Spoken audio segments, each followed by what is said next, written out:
You're listening to The Other 50%, a herstory of Hollywood. I'm Julie Harris Walker. This is the podcast where I talk to successful women in entertainment and hear their stories. And this episode is brought to you by Deborah Owen of the CPA and business management firm Owen and DeSalvo. I've worked with Deborah for years, and she is brilliant. If you need a CPA or business management help, especially for entertainment, call Owen and DeSalvo. For this episode, I got to speak with Marilyn Anderson. Marilyn is a writer of films, television, and books. Her latest book is How to Live Like a Millionaire When You Are a Million Short. You should pick it up and learn how to live a first-class lifestyle while spending hardly any money. She also wrote the book Never Kiss a Frog and spent some time in Carol Burnett's writing room. She also has a film called How to Beat a Bully, currently available at Walmart. You gotta hear this. She is a kick, and she started out as a scientist. You can find us at theother50%.com for added features, photos, show notes, and the merchandise. You can listen on Apple Podcasts, Stitcher, Podbay, and now on Spotify and iHeartRadio. Please subscribe and leave a review wherever it is that you listen. And since podcasting thrives by word of mouth, please tell all your friends. And I have one more favor to ask. I'm doing a survey right now to learn more about you and collect some demographics in order to approach more sponsors. So please go to my website and click on the survey link. I promise it takes less than 30 seconds. Okay, here's Marilyn. I'm here with Marilyn Anderson. You are a writer. Yes, I've been a writer for a long time now of many different kinds of things. Tell me all about it. Well, actually, I didn't start as a writer. I actually have a couple degrees in biology and physiology. Oh, well, of course you do. And then I was working at the National Academy of Sciences in Washington, D.C. as a biomedical information specialist. What? And I was doing like theater on the side. I played Anita in West Side Story, A Boy Like That, Okay, Your Brother. Yes. And Adelaide in Guys and Dolls. It says here in this book. A person and I loved it. could develop a quote. Right. And I liked that more than I liked my biology job. Well, did you ever consider that at the time you were going to college, or you thought, I'm going to go do math and science? Well, the funny thing is, when I was like in elementary school, I was on the school newspaper and I was in the shows and singing and dancing. But when I got into high school and college, my parents' emphasis and the world's emphasis was on studies and also meet a doctor. So I became a biology major. I almost went to medical school. I met a lot of doctors, but I didn't marry any of them. Oh, to everyone's disappointment. But I ended up going to grad school in biology and physiology. And then when I was out working in that field, I said, I don't want to do this anymore. I want to be a star. So I quit my job and sold my car and sold my furniture and sold my boyfriend. Please tell me what your parents said. Didn't get much for him. And I moved to New York to become a star. As you do. And I got into like a Broadway show the week after I got to town. Shut up! So it was very exciting. Very exciting. Hold on. You left your science job. You moved to New York. You were in a Broadway show in a week? Yeah. In fact, I auditioned with Adelaide's Lament. And it was a show, it didn't do very well. It was called Broadway Dandies, and it ran 8 performances and died. Not because I wasn't good, of course. Of course. But it really, gave me encouragement and enthusiasm. And that doesn't happen. Yeah. And for years, my mother still talked about the great job I had as a scientist. It took her many decades to get over that one. Oh, my father God. was with me all along. But my mother, she always looked at, oh, you left a great job. Here you are in New York trying to make it. And there I was trying to make it as an actress. And then I started doing stand-up at the comic strip. I used to go on back-to-back with Jerry Seinfeld. I can see this. I can see it. And then one day I said, I either have to take a vacation or a job. Let's see, vacation or job? Which one? So I took a vacation out to Los Angeles, and essentially I never went back. I just loved it out here, and it was out here that I started writing. Oh, my God. Okay, first of all, you must have thought, oh, I'll just go to New York and be an actress, and then it happened, and you're like, oh, that's easy. It was nice, I have to say. And I went up for commercials. I got a commercial agent, and I did that stuff. But it was like when I was in Washington, D.C., working as a biologist, I was doing a lot of dinner theater and regional theater. So, I did like as I said, Adelaide and Guys and Dolls, and I did Bells Are Ringing, and it was like I was playing the leads. But then you move to New York, right? And you're lucky if you get a little part, let alone a big part. Because everybody who's there was the best person in their high school. Exactly. but I did get, there were only 10 people in this show, and I did get one of those 10 parts. There were 5 women and 5 men. So it was luck right off the bat. It's incredible. Which also happened to be when I came out here and I wrote my first screenplay. Okay, so talk to me about, you came here for vacation and you said, send my things, I think I'll stay. Right. So I decided to stay out in LA. And did you have a job? No job. That's a whole other story. In fact, I tell. Did you have a place to stay? Well, I stayed with some relatives while I looked around. But what happened was, and I talk about this in my new book, How to Live Like a Millionaire When You're a Million Short. Because I was in a bar one night. Actually, it was the Ginger Man, which was owned partly by Carol O'Connor from Archie Bunker. Yeah. And I met a guy, and he said to me, would you want to go talk to some real estate people about, giving up their apartments as condos? So I did this little side gig for like 2 weeks.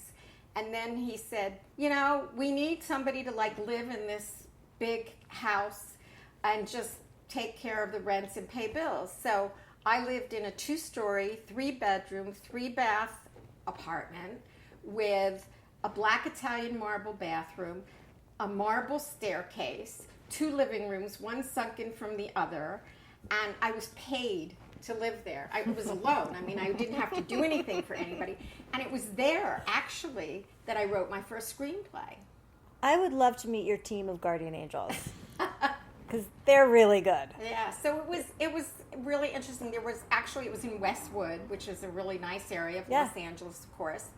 And I lived there for a year, and they had 13 apartments, and mine was the one that was open, and it had been owned by the owner who sold it. So they gave me that apartment to live in, and all I had to do was like pay some bills and collect checks. And one of the guys who lived in one of the apartments was actually later became a big director. He directed his Andy Tennant. I don't know if you've heard of him, but he's written and he's directed a lot of big movies and stuff. And whenever I see him, he still jokes, because after I moved from that big place, I moved to another one, and I lived right above him. So I can tell you some of the jokes that would go on between us. But the fact is, I was very fortunate that this happened, and I lived in this fabulous place, and that's where I wrote my first screenplay. And everybody said to me, oh, you'll never get an agent, you'll never get anybody It's impossible. to look at it. All right, tell me the story. Let me guess. And I called CAA, and somebody told me to call them, and they called me. They said, we love your screenplay. Then I heard from Billy Crystal's managers that Billy Crystal wanted to do the screenplay. At the time, unfortunately, Billy Crystal couldn't get arrested. He had just come off soap, so it was before he got really big. Yeah. So, but that screenplay ended up getting me a lot of attention, and I made money over the years, and actually it ended up getting made like 20 years later. What was it?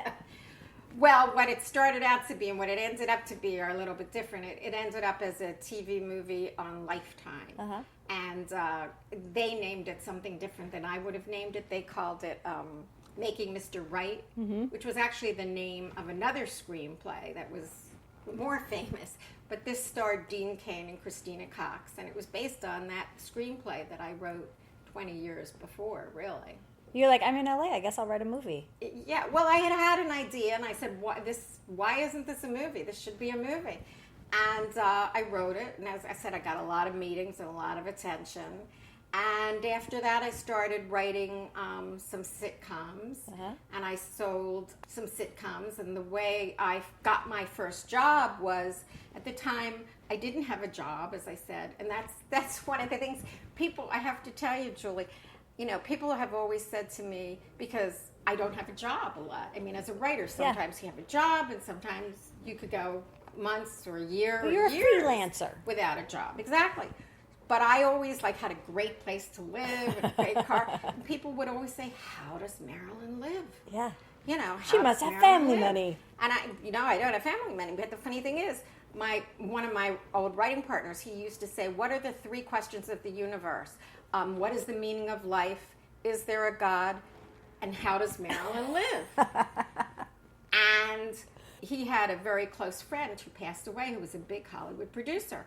And he said on his deathbed, he didn't say, oh, tell my mom I love her, or say goodbye to my friends, or I'm sorry I was such an a-hole. He said, how does Marilyn live?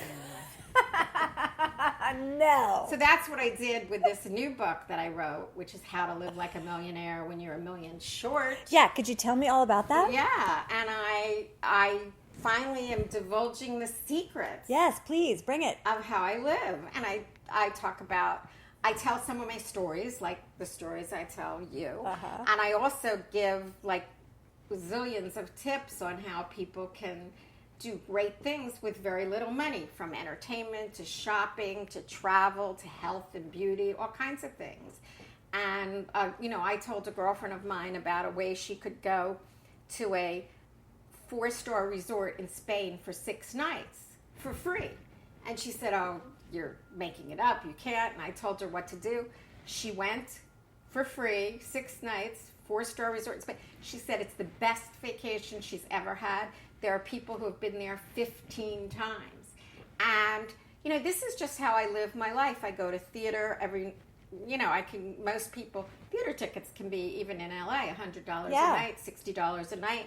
But I go almost twice a week or more, and I go, quote unquote, for free. Because I belong to this group called Sold Out Crowd, and you pay an annual fee of like either $60 or $95, and I go for the gold. Always go for the gold. Quality. You can go to the theater free every night with a small service charge. And I tell people, but use my name, and you get your first 4 tickets free without any service charge. So I go to the biggest, I'm not allowed to say them in public, but I go to the biggest theaters in LA. I go to little theaters all over LA, and it's so terrific because the person next to you could have spent $100 or $60 or on a show, and you go with a friend. You take a friend, and they don't have to know that you got the tickets for free. So you take them to the theater, and they say, oh, that's so nice. I'll take you to dinner. So it all works out perfectly. And then another thing I do that I've told people besides theater is I have very long hair, and it's very thick. I'm lucky I have thick hair and thin legs. But having, good hair like this can cost a fortune in terms of getting it colored or cut or whatever. But it doesn't cost me anything because I'm a hair model. And anybody, the one thing you say, a model, I can't be a model. You have to be thin, you have to be gorgeous, you have to be young. Well, you just said you had the thin legs. The only thing you need to be a hair model is one thing. Hair. And so I've told people about it, and there's all kinds of places to go, and there are a lot of upscale salons in Beverly Hills and in Brentwood, or if you live in the Valley, and you can go be a hair model. Generally, it's free, or if it's color, sometimes they'll charge you a little bit of a color charge. But normally, it might cost you $150 to $200 to get your hair done. And I get my hair done, if it's color, anywhere from $25 to $40. Is it stylists trying to get jobs, or stylists training other stylists? They're different things. Sometimes it's when a stylist moves to a new salon and they need somebody to show what they can do. Sometimes it's like the assistant who's been there for 2 years and they need practice. And there's you can either look at Craigslist under beauty and just put in model, or there's a site called salonapprentice.com, and they'll send you emails of all the places that are looking for hair models. Well, you do have fabulous hair. Oh, thank you. Yeah, like I said, I'm fortunate. Yeah. Wait, so you finally put this together, and you thought this is a book. Yeah, well, people have been asking me for a long time, and I finally did put the book together. So it just came out a couple months ago, and now it's Christmas, and I call it the gift that keeps on giving. Yes, let's get it for everyone. Yeah, I have one girlfriend who's actually bought 10 copies. She's my best customer because every time somebody has a birthday, she gives it to them. Yes. Because it gives you tips you can use all year long and for years to come. And I'm very excited about it because I know it's great to be out there and to help people and to give them. It's fantastic. And people thank me for it. That's what feels so good. You know, as a writer in Hollywood, if you write a script, it can take months, years, or forever. Like I said, that other script of mine took 20 years to get made. Another movie that I made last year, I wrote a long time before. That's another story I can tell you.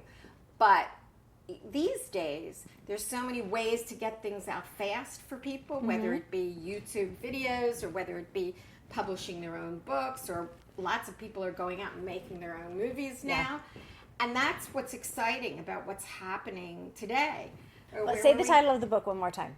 Oh, it's How to Live Like a Millionaire When You're a Million Short. And we can get it. Can we get it on Amazon? It's on Amazon, and you can also go to howtolivelikeamillionaire.com, and that will give you links. It's in paperback, and it's also on Kindle. Yeah, it's fantastic. And you have other books. I do. I had my first book that I wrote, which was quite a few years ago, was called Never Kiss a Frog: A Girl's Guide to Creatures from the Dating Swamp. Oh, let's hear more about that. Yes, and it's funny. I've been working on a lot of TV shows, and I was sitting at lunch one day, and again, Julie, it's one of those ideas that pops into your head, and you say, why hasn't this been done? You know, every girl since time immemorial has been brought up believing, kiss a frog and he'll turn into a prince. And, or they've heard this when they've come home from a date.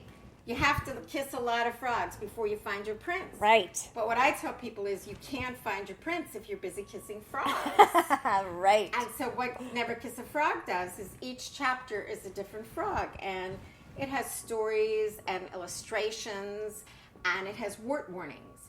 And like each one is a different frog, like the long-term go-nowhere frog, and then I have Count Frogula, and he's got a cape and fangs. And what's his characteristic? His wart warning is any guy who drains the life out of you sucks. Yes. You know, and then there's the God Frogger, and his warning is, if he's a wise guy, be a wise girl. Forget about it. And there's Sir Froggalot, there's Dr. Jekyll and Mr. Toad, and each one has its own chapter and its own warning. And what I really wanted to do, too, and still do with these characters is do licensing and have frog fellas for women that have these little sayings on them. They could be ceramic, they could be like Beanie Baby type things. Yeah. But I have a whole seeing the merchandising program, that I would love to get somebody involved with. I'm seeing an animated series. Animated series, a feature film, everything. It's the airlines, Frog Airlines. It's a dynasty. Right. Now tell me some of the shows you've written on. Okay, well, I wrote I did freelance work for a lot of shows. That included Murphy Brown, Fame, and actually I did 3 episodes of Friday the 13th, the series. I tell people I can kill 6 people an hour. It's a skill. Unfortunately, not the people of my choice. Of course, it never is. Life's not fair that way. Right. And then I was on staff at Carol and Company, which starred Carol Burnett and Jeremy Piven and Richard Kind in their first TV show. Oh, how was that? Yeah, so that was an interesting show and experience because we did essentially a pilot every week because it was an anthology.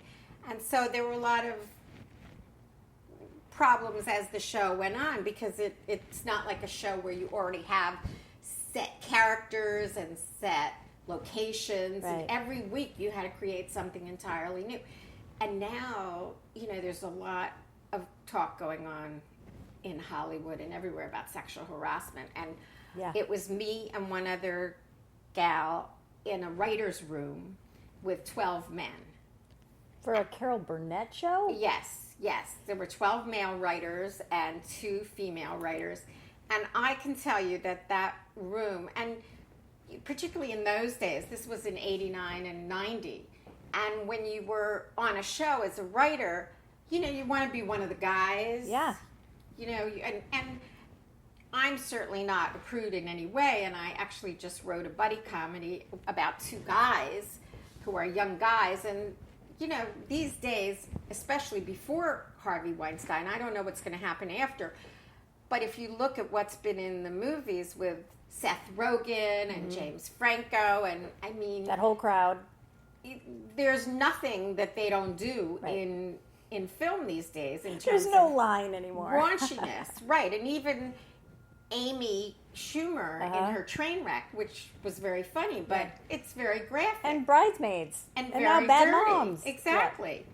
So I just wrote a project, but now, we're a little concerned about, is that going to change because of all this brouhaha that's going on in Hollywood? We're all going to walk on eggshells for a minute till we figure it out. But certainly in that room with 12 men, it got past the point of raunchy sometimes, I'll just say. And I heard women called things that I had never heard before and never heard since. Wow. There's a whole book right there. Yeah. So it was just really, now particularly when all this stuff is coming out. Yeah. You're like, hashtag me too. Yeah, I did a hashtag me too, but not about this. But I did a hashtag me too. This was funny on my first book, Never Kiss a Frog. I went around, I was driving across the country, and this is again from my book, because we went across the country and I was doing different radio shows and stuff, and I said, well, I could go across the country on my own nickel and stay at Motel 6s and stay at Best Westerns, or do it the Millionaire way. Do it the Millionaire way, go on someone else's nickel and stay at 5- and 4-star hotels and get $200, $300 meals. And so I decided I would create my own travel column. And I talked to some travel writers, and everybody said to me, Marilyn, if you don't work for Condé Nast or the New York Times, you will never get anybody to host you.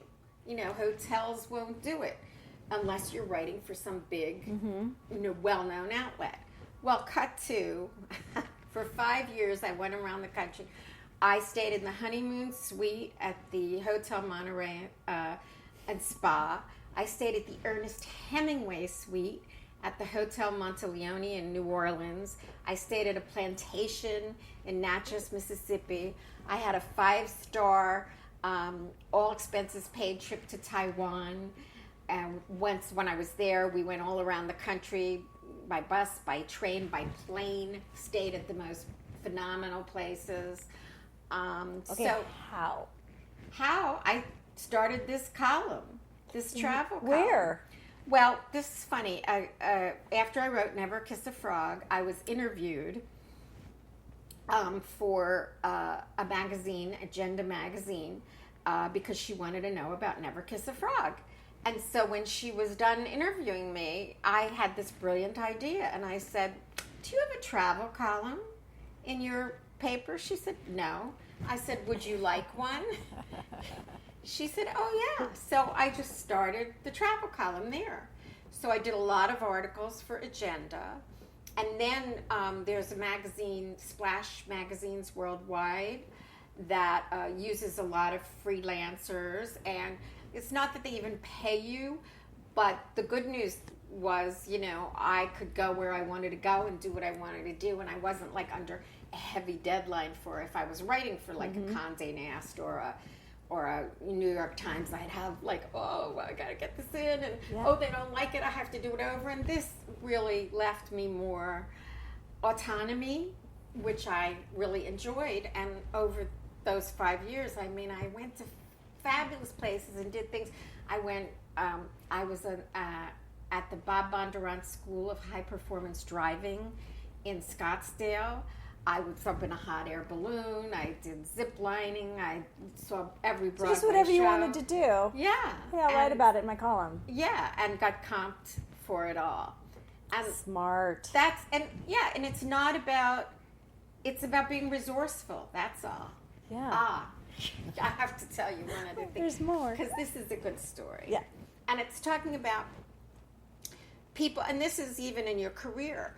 Know what you want. Think about what you want, and whether it's a bucket list or it's just something you really want, and have it in the back of your mind.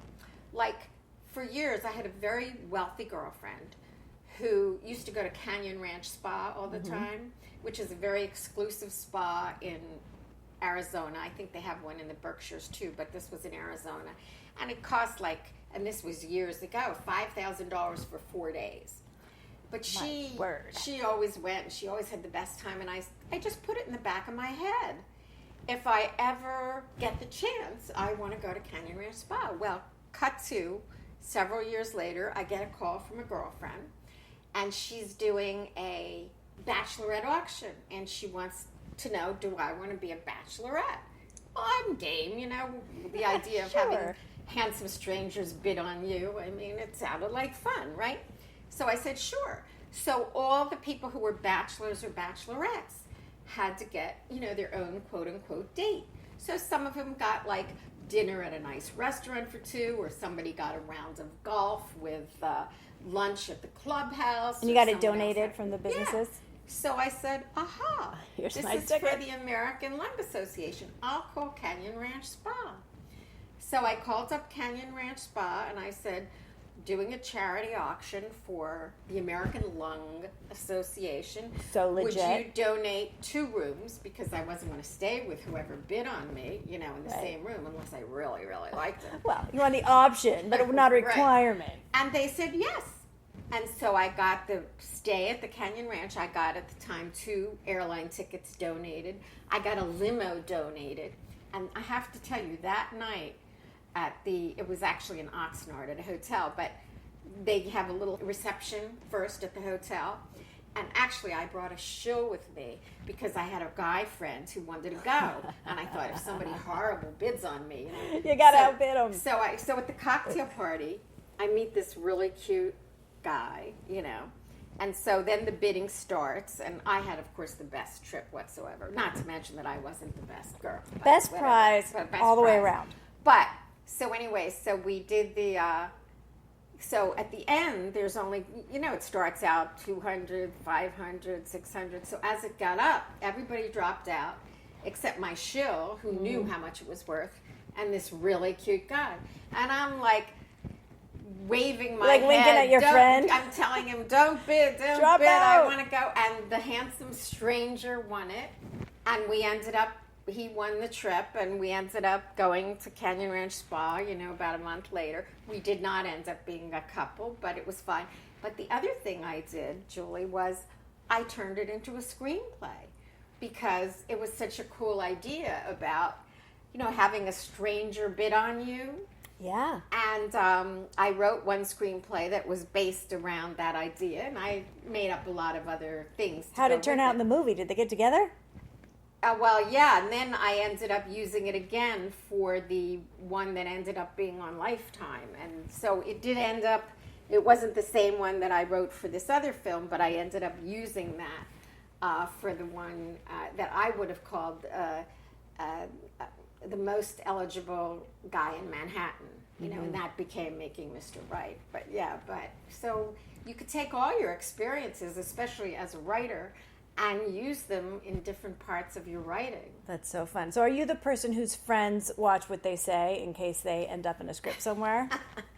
No, I don't think so. But you never know where an idea is going to come from. And when I look at a blank page and later there's a screenplay or there's writing, I always say, where did this come from? It's like, it's a miracle. It really is. I love the creativity part of it, because you just don't know what's going to come. And I've written alone, and I've written with partners. I do prefer writing with a partner because it's more fun, having that back and forth. And I have my own way, generally, of working with a partner that might be different than how other partners work. But no matter how it is, it's the creative process is really kind of amazing.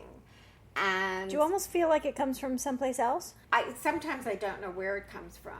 Yeah, exactly. And it's funny, only once in my life went to a therapist because I'm so well adjusted. But once I went in, you know how they always say, write what you know, and write something about yourself. And I tend to write very commercial things, but also I tend to write things that are, made up and interesting stories and whatever. And I always say they're not about me. But when I was at this therapist appointment once a long time ago, and she said, well, what's your current screenplay about? And I said, well, it's about someone who wants recognition so badly that they come back from the dead to get it. So, wait, that is me. We all want to be recognized. And now with all this going on in Hollywood now, it's about, the women who want to be recognized and what they had to go through yes. to get recognized. I mean, and as a woman, I will say, it's so much harder than it is for a man. Mm-hmm. It really is. I mean, can you name it? What's so hard about it? Well, there's discrimination in the business. I mean, as I told you, when I was on staff of a comedy show, it was 12 men and 2 women. Mm-hmm. I mean, that's not equal. No. And even, one of the screenplays I wrote, the first one I wrote, and I had meetings, and, we ended up in a lawsuit, and they said, well, you're not an A-list writer. And they gave my idea to 2 guys to write and didn't give me credit. And I don't care. You can take somebody's project and pay them what you have to and then get someone to rewrite it because that's the way of Hollywood. But these people just took it without giving me credit. And that happens in different ways to women all the time. Not that it doesn't sometimes happen to men too, but it's just harder in a male-dominated industry for women to, it used to be, they said women can't be funny. Right. That one cracks me up. And, women don't know how to write men, even though men have been writing women forever. Right. And now, not only, of course, is there an issue about women, but there's a big ageism problem in Hollywood, too. Mm-hmm. If you're over 35 in Hollywood, you're dead. And, of course, it's worse for women, again, because there's a lot of older male leads in TV and film, and what are they doing? They're going out with women 20, 30 years younger than them. Yeah, it's ridiculous. But yesterday I went to an event and Sylvester Stallone spoke. Uh-huh. It's very interesting to hear him. But he talked about even how at 68, people told him it was over and nobody wanted him anymore. I was shocked. I mean, this is Sylvester Stallone. I saw him on TV the other day. He was on This Is Us.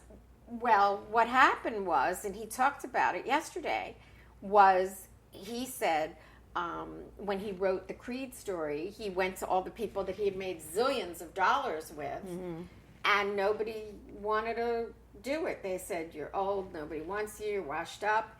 And he was out one night they said, go home and enjoy your money. Yeah. And he was out one night at a club, he said, in Miami, and there on one side of the room were these execs and stuff who said, we're not doing it, go home, old man, whatever. And an indie producer overheard him, and he said, could I read it? He said, I'll give you the financing for it. And that happened, and of course the movie was a huge success, and now I guess he's back again. Oh. But it made me feel a little better that it's not just me because I'm a woman or because I'm over 35, although I tell people I just had my annual 35th birthday.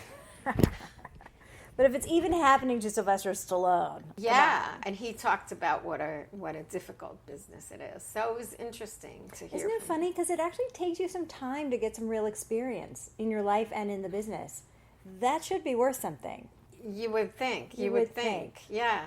And people say, oh, well, but they don't have to pay these young people as much. And that's not true. Because it's not that they don't have to, but they do. Mm-hmm. They give these young people lots of money, as much as certainly a lot of the older people would be absolutely happy to take. But right. People who have won awards and all kinds of things, and I've won a couple of awards too, but not Emmys or Oscars. But yeah, that they just don't want to work with older people, which is a shame. So The other thing that I find, and I think you might too, is that you have to keep reinventing yourself. I'm mid-reinvention right now. I know, I like that. And me too. Like the film I did last year was a screenplay that I wrote, 20 years ago. And it was optioned 8 times by different Hollywood producers. I mean, it was a really cute script. Mm-hmm. It kept getting optioned. Every year somebody would call and say, hey, Marilyn, whatever happened to my favorite script? I said, well, the option is up in 2 months. Oh, I want to take it. And it would keep getting optioned and optioned and options, and no one would make it. What do you think the holdup was? I don't know, the Hollywood system. So finally, I decided no more options. And as soon as I decided that, like, everything started to happen. An investor read the script. He said, I love this. It deserves to be made. He said, go make it. I teamed up with a production company. They brought in a second investor. And within 6 months, we were cast and in production. And the movie, I had to take a few zeros off the end because it wasn't going to be a Hollywood movie off the front anymore. end. And so it's up on Amazon, it's up on iTunes, it's out on DVD, and Walmart picked it up, which is a big coup for a little movie. What's it called? It's called How to Beat a Bully.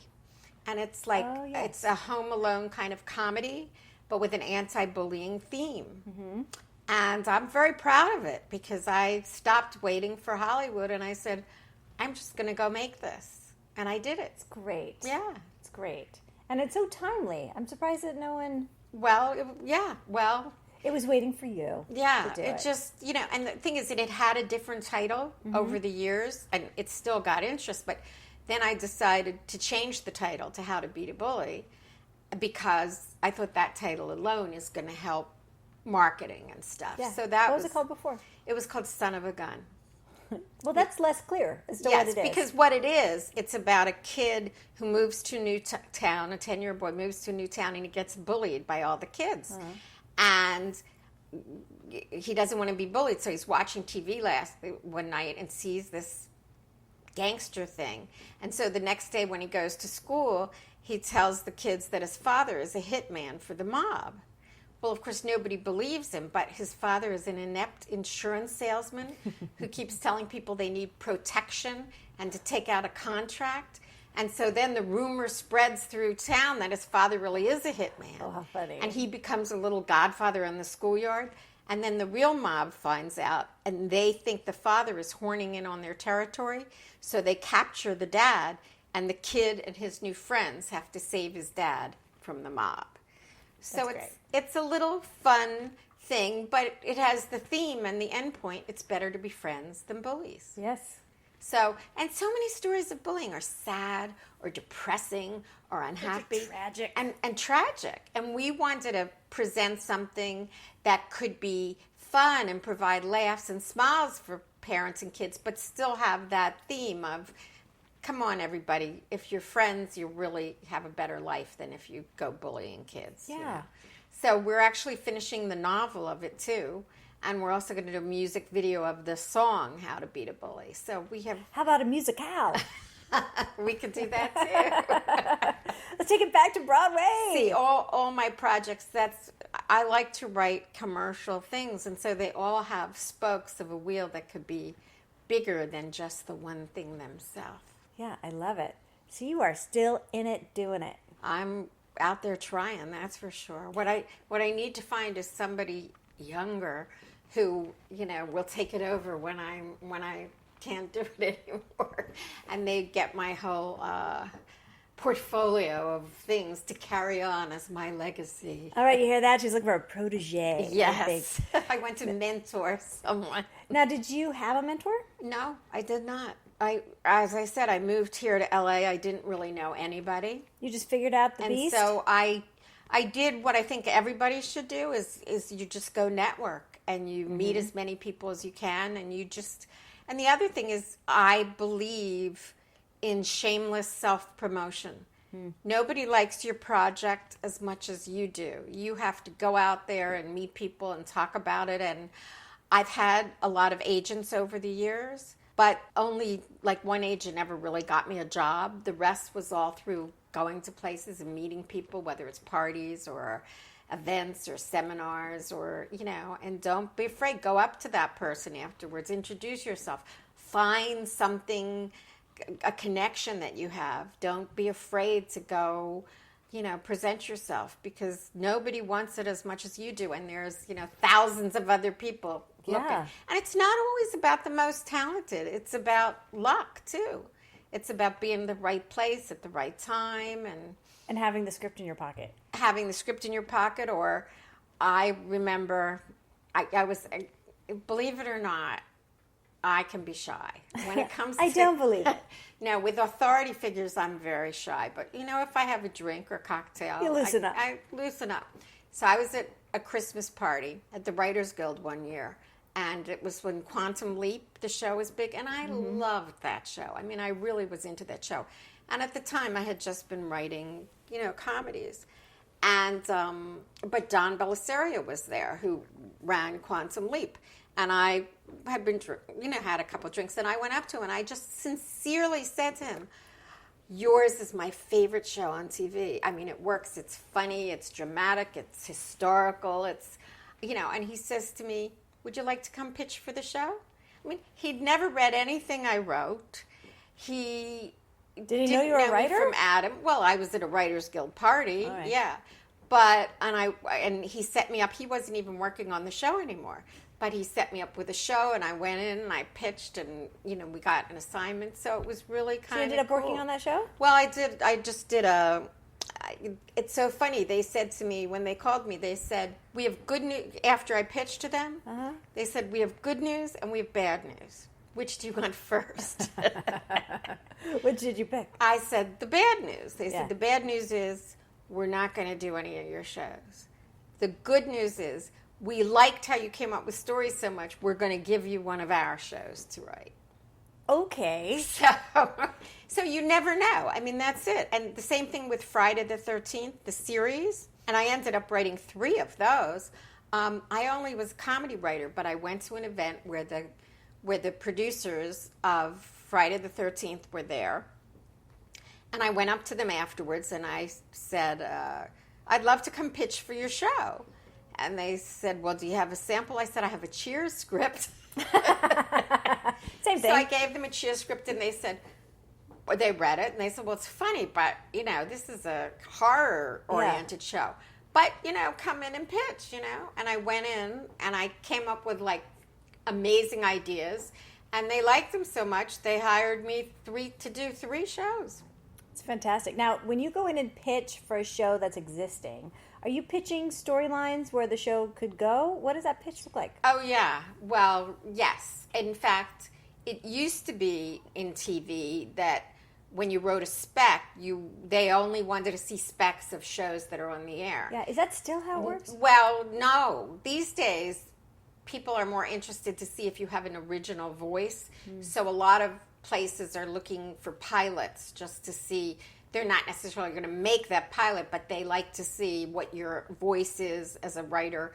And it doesn't hurt to also have an episode of a show. But in the old days, in the 1800s. In the olden days.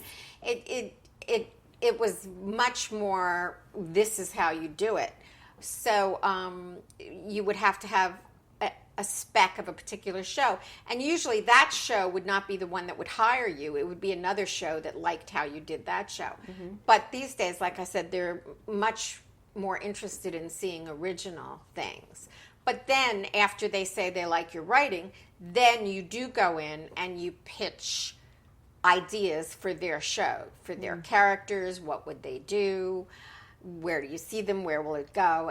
And they see if you have it right. Would we really do this on this show? Or do you not know our show at all? So you really have to know the show, and you have to be watching a lot of television. If you're going to go for a staff job or even a freelance assignment, you better know the shows you're going up for. Yeah. Well, thank God for streaming now. You can catch up. Well, and these days there are so many. I mean, I think there's 500 new shows on. Ridiculous. So you really have to figure out what niche you want to be in and the kind of writing you want to do, blah, blah, blah. But I have cross genres quite a bit. What are you watching now that you love? The truth is I really go to more movies than TV show. And the reason for that, for me, is when I'm at home, I'm working. Yeah. So I might have the TV on in the background, but I'm not paying a lot of attention. So I haven't watched a lot of the TV shows that are on. I do watch Shark Tank. Well, sure. Because I wanted to take Never Kiss a Frog to Shark Tank. And I do I'm guilty. I watch The Bachelorette. I was just going to say, as soon as you said I'm guilty, I'm like, The Bachelor, The Bachelorette, I get it. I do. Yeah, me too. I love it. I'm obsessed. Well, I was the flirting and kissing coach on Extreme Makeover. Shut up. Yeah, they saw Never Kiss a Frog. They saw some information and they called me. And I thought, this was not the Extreme Makeover Home Edition, but the first Extreme Makeover where they did the people. Where they did plastic surgery. And so when they first called me, I thought, oh, great. I'm going to get an eye job and a nose job and a boob job. They're just passing out. But they said, no. We see that you're a flirting, a kissing coach. And we want you to teach. We have a 25-year-old girl who's never been kissed. And can you give her lessons on how to kiss? And I said, sure. This is a job? So what was funny is they called me and they said, can you come in Thursday? Well, this was the 1 week that I was on jury duty. And I said, well, I won't know till Wednesday. They said, well, how about can you come in tomorrow? I said, well, I won't know till tonight. I said, I'm free tonight. How about tonight? Now, I can't believe that I had the conies to say, I'm free tonight. As an actress, I would never have done that. Yeah. But I figured if I don't do it tonight, I might not get to do this. They said, we'll call you back in 10 minutes. Well, they called me back and they said, we changed around our schedule. Come in tonight.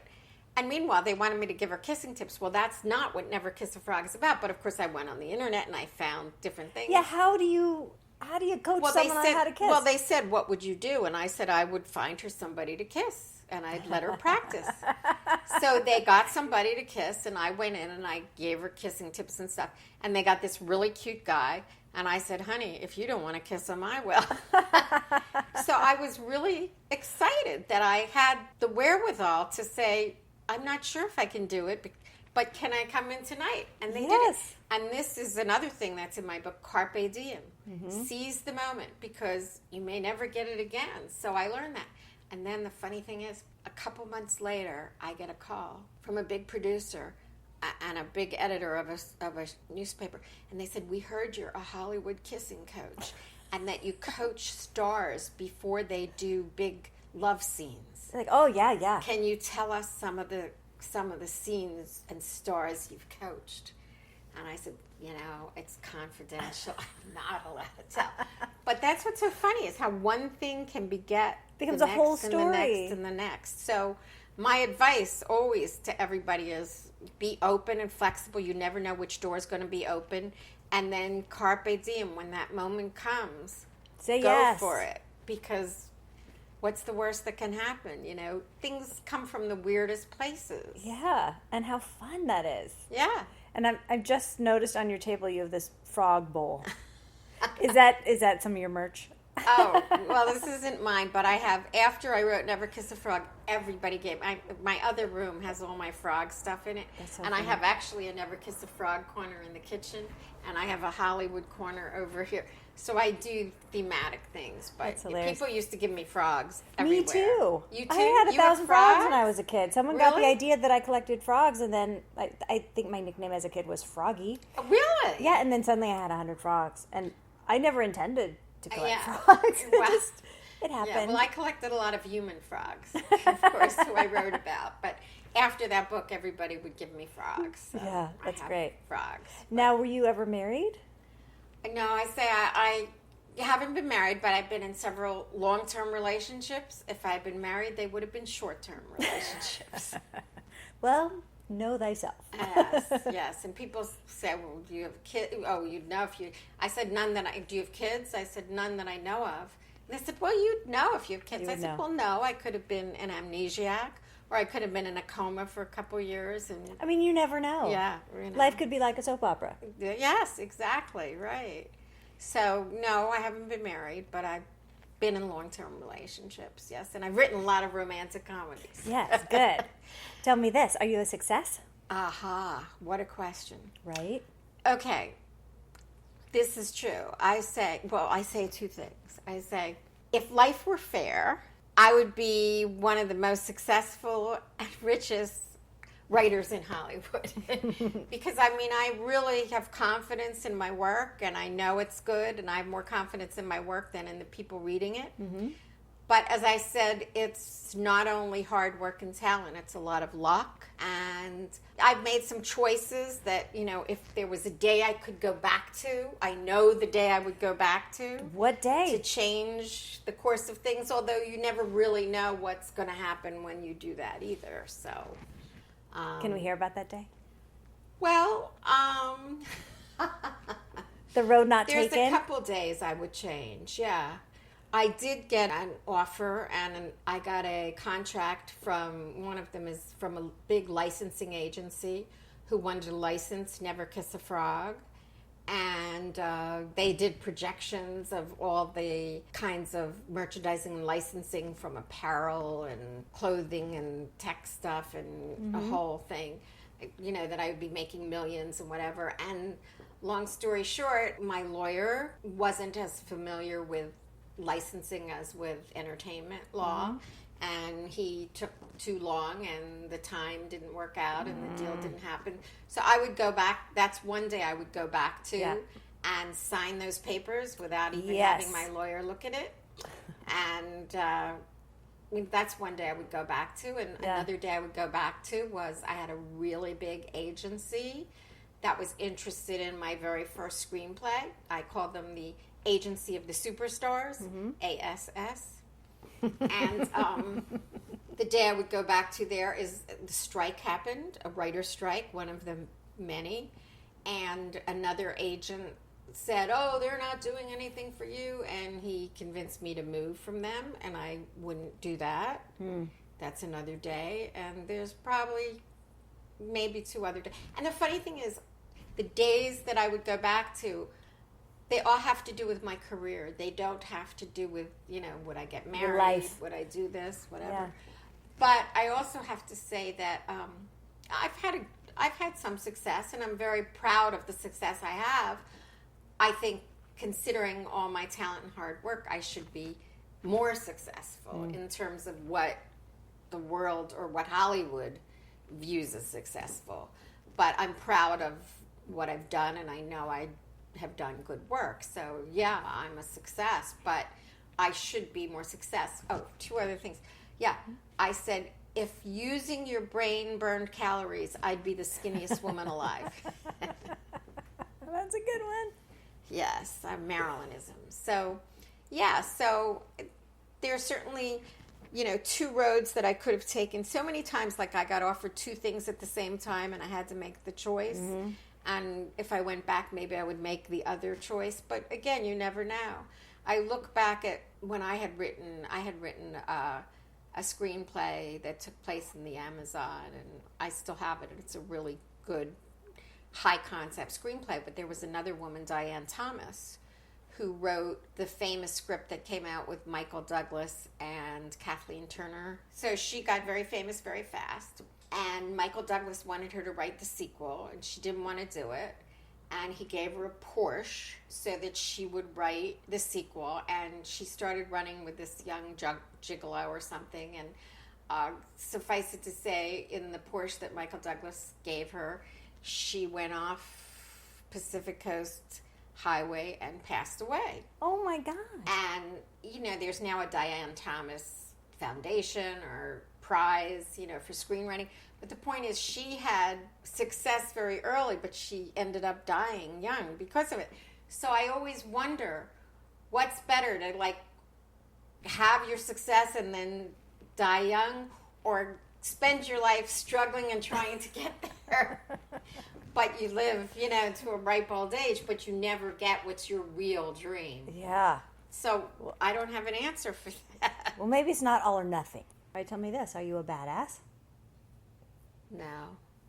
Yes, you are. No. Well, what do you mean by badass? Well, how do you hear it? Well, badass, I think, is a woman who's very, and not necessarily in a bad way, but aggressive, assertive, goes out and does what she wants, puts people in their place, is very, and I'm not. I tend to be a wimp, I think. You strike me as a person who just goes out and grabs life and does it. Well, in some ways, yeah. But like I said, when it comes to authority figures, I tend to be shy. I was a very shy child. And when it comes to authority figures, I tend to, get nervous or not feel... Get really polite. Yeah, and feel intimidated. Huh. Yeah. But I do have a funny story about somebody famous. Well, they weren't famous, but they ran a big show. Mm-hmm. And it's a writer's story, kind of, but it's also a female story, a romantic story, which was when I first moved to town, before I had written anything. And this is also a male being threatened by female story. It's got a lot of elements. But I first moved to town, and I had not written anything yet. But they had, I don't know if you've heard it, Sherwood Oaks College, which was, it was called Sherwood Oaks College, and they taught like screenwriting classes and courses strictly.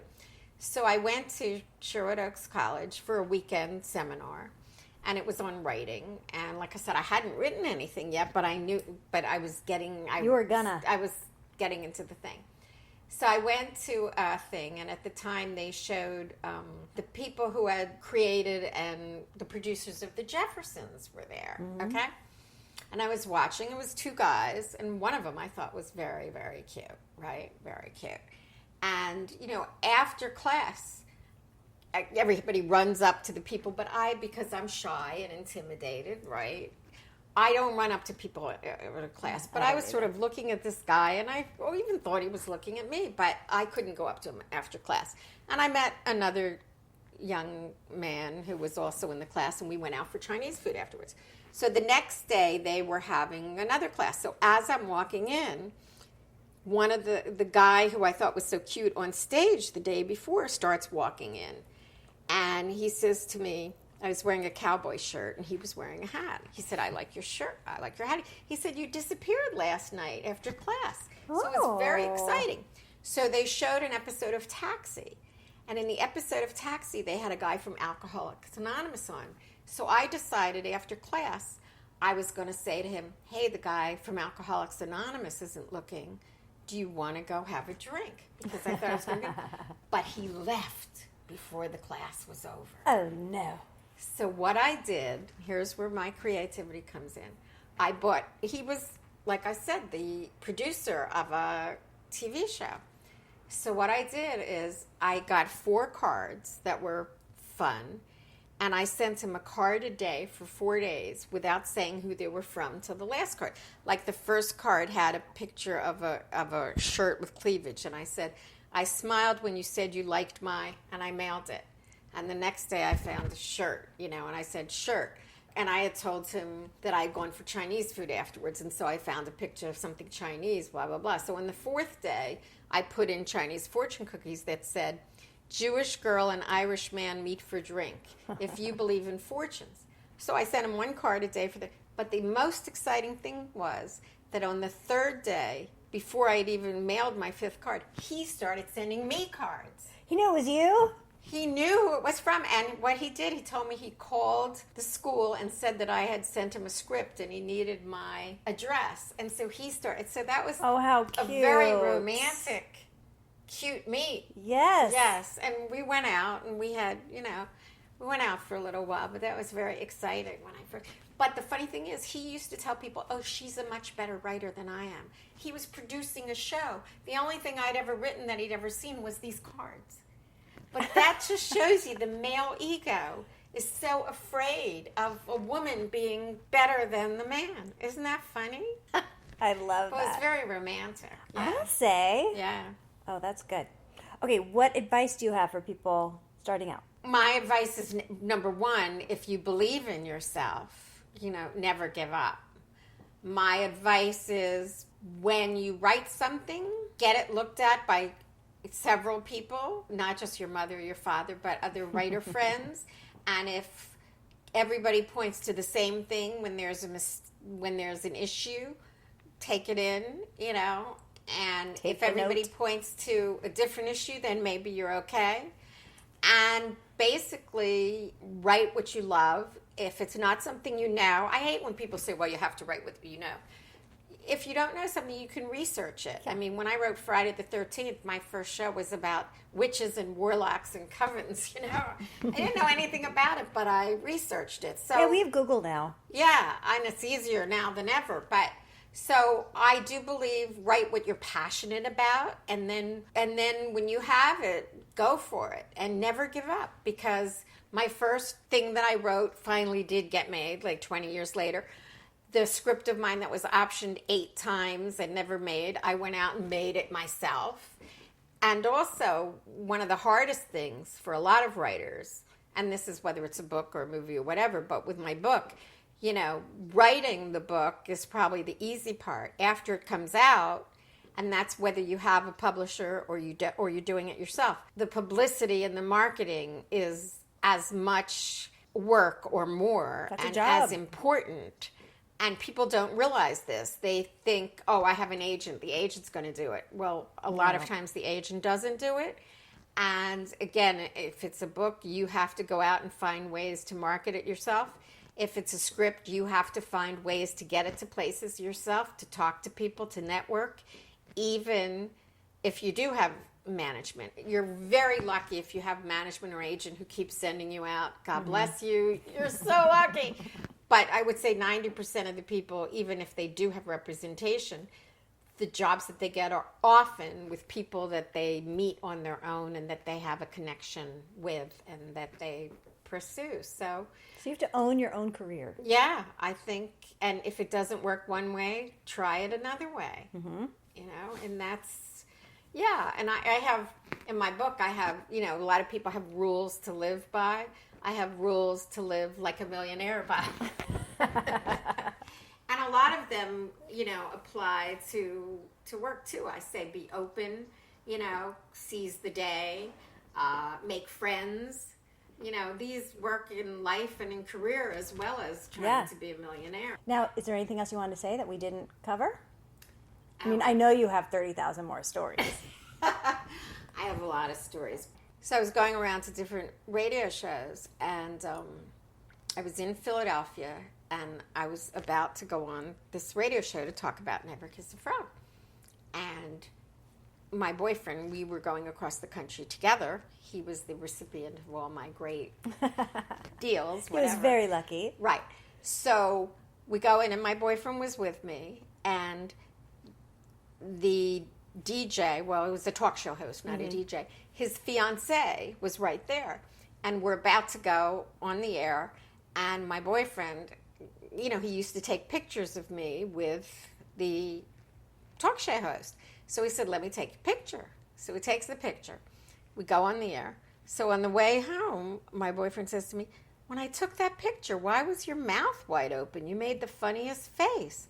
And I said, because as you were taking the picture, he was grabbing my butt. Oh, my God. Even with my boyfriend there and his fiancée there, he grabbed my butt. So what am I supposed to do? I'm about to go on the air. Do I, like, slap him? Do I say, you jerk? And then I won't get to go on the air. Right, that's why he does it in that moment. Yeah. So with all this happening, of course, it made me think of that. And at the time, I thought, look, if somebody can get joy in his life by grabbing my butt, you know, big deal. But of course, it's now you hear a much so many bigger problem now. And you hear so many stories of exactly that move. Like, Yeah. do they learn it at camp? Like, here's what you do: take a picture and grab her ass. Come on. You know, I was at work one time when I worked at one of the studios, and I was in a meeting, and I sat down next to my colleague, and I swear to God, his hand was under my butt when I sat down, and I jumped up. I'm like, what is happening? And he went on like nothing had happened, and the whole meeting just continued. And I spent the rest of the meeting going, did I imagine that? What just happened? I just remembered that right now. You're saying that story. Yeah.